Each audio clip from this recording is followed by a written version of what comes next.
आज किसान तहसील में आए हैं गन्ना भुगतान को लेकर के फैक्ट्री सुन नहीं रही है, उस पर क्या कहेंगे आप? मैं चौधरी अजीत सिंह, प्रदेश मीडिया प्रभारी, उत्तर प्रदेश प्रखंड तराई क्षेत्र से हूँ। पिछले सत्र का 146 करोड़ रुपया केसर चीनी मिल महड़ी पर बकाया है, जिसको लेकर अनेकों बार किसानों ने ज्ञापन सौंपे, तहसील मुख्यालय पर दिए, जिला मुख्यालय पर हमने ज्ञापन दिए एवं हमारे द्वारा कई बार धरना प्रदर्शन का आयोजन भी किया गया, बड़े आंदोलन भी किए गए। पिछले 7 जनवरी को हमने बड़ा आंदोलन किया, उसके बाद कुछ किसानों ने 19 जनवरी को फिर एक कार्यक्रम किया, जिसमें अधिकारियों के द्वारा एवं शासन प्रशासन की लिप्तता के साथ में किसानों के साथ झूठे वायदे करने का काम किया गया। हर बार इनके द्वारा झूठे वायदे किए जाते हैं कि अब 15 दिन में पूरा भुगतान कर दिया जाएगा और नया भुगतान 5 दिन के अंतराल पर किया जाएगा, लेकिन ये सारे झूठे वायदे हैं। इन्होंने लिखित में मिल प्रबंधन के द्वारा शासन प्रशासन की मौजूदगी में, माननीय तहसीलदार साहब की मौजूदगी में लिखित में दिया था कि पिछले सत्र का भुगतान 31 दिसंबर तक कर दिया जाएगा और नया भुगतान 5 दिन के अंतराल पर किया जाएगा। जी, अधिकारियों की बात करें, कहीं अधिकारी भी गोलमोल बातें करते हुए नज़र आ रहे हैं। आपको काफ़ी देर हो गया यहाँ पर धरने पर बैठ गए थे और एसडीएम को ज्ञापन देने आए, क्या ज्ञापन किसको सौंपा आप फिर आपने?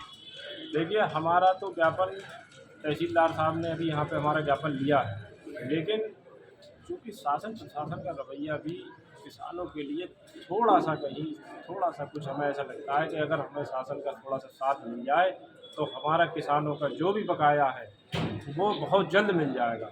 जिस प्रकार से इस मिल के खिलाफ FIR दर्ज कराएगी मिल के कर्मचारियों के खिलाफ, हम चाहते हैं कि शासनिक लोग इस पर सख्ती से काम करें और इनकी गिरफ्तारी होनी चाहिए। जब तक भुगतान नहीं हो तब तक इन पर सख्ती से कार्रवाई करनी चाहिए। अब आपको क्या लगता है ज्ञापन में आपने क्या मांग की है और उस मांगों पर क्या अधिकारी खड़े उतरेंगे, पहुंचाएंगे आगे तक बात को?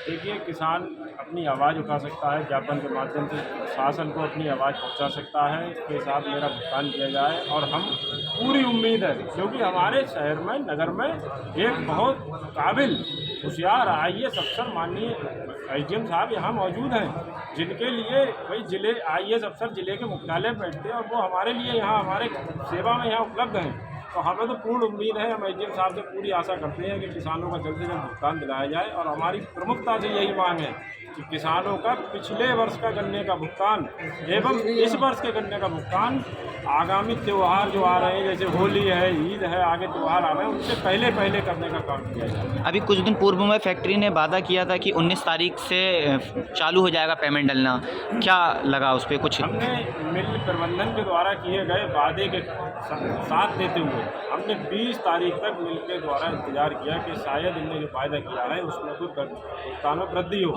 लेकिन मिल का सत्र इस वर्ष का भी बंद हो गया और आज 25 तारीख है। मिल के द्वारा कोई भी पुराने भुगतान में नई तिथि नहीं बढ़ाई गई। वहीं उड़ते उड़ते जानकारी मिल रही है फैक्ट्री बिक चुकी है, मिल बिक चुकी है, उस पर भी क्या कहेंगे?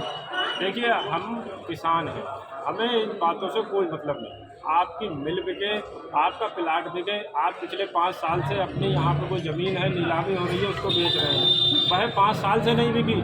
किसान 1 लाख रुपए कर्ज ले तो उसकी मिल की ज़मीन की नीलामी 1 साल के अंदर हो जाएगी अगर बना दे।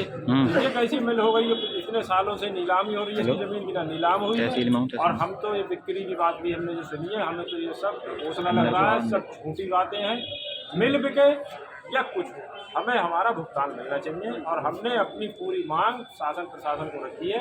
SDM साहब हमारी निर्णायक है, वे जो निर्णय लेंगे किसान उसको मानेगा और हमारा भुगतान हमें उम्मीद है SDM साहब करवा के रहेंगी, उनसे यही उम्मीद। आगे क्या चेतावनी है फैक्ट्री के लिए? आगे यदि हमारा भुगतान होली से पहले नहीं होता है तो संगठन में जो भी हमारी संगठन की कमेटी है बैठ कर निर्णय लेगी और एक कोई तिथि निश्चित करके हम बड़ा आंदोलन हो सकता है, उसमें हमारे राष्ट्रीय स्तर के पदाधिकारी भी यहाँ उपस्थित होंगे और बड़ा आंदोलन इस मिल के खिलाफ करेंगे।